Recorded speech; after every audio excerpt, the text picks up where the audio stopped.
नाशिकमध्ये घराचं स्वप्न दाखवून 154 कोटींचा घोटाळा। नाशिकमध्ये म्हाडा सदनिका फसवणूक प्रकरणाने मोठा राजकीय वाद पेटला आहे। तब्बल 154 कोटींच्या या घोटाळ्यात अनेक बांधकाम व्यावसायिकांसह राजकीय नेतेही रडारवर आल्याची माहिती समोर येत आहे।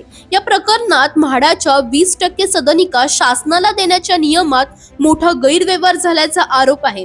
तब्बल 49 प्रकल्पांमध्ये ही अनियमितता आढळून आली। दरम्यान हॅपी होम डेव्हलपर्सचे संचालक दिनेश मनवानी यांना पोलिसांनी अटक केली असून त्यांच्या मुलाचाही तपास सुरू आहे।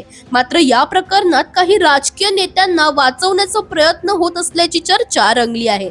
याशिवाय महापालिकेच्या स्थायी समितीच्या माजी सभापती असलेल्या एका नेत्याची चौकशी झाली असली तरी अद्याप अटक झालेली नाही। त्यामुळे सत्ताधाऱ्यांकडून यंत्रणांवर दबाव टाकला जात असल्याचा आरोप होत आहे। या घोटाळ्यात महसूल आणि भूमापन विभागातील अधिकाऱ्यांचाही सहभाग असल्याचं समोर आलं असून प्रकरणाचे धागेदोरे आणखी लांबपर्यंत जाण्याची शक्यता आहे।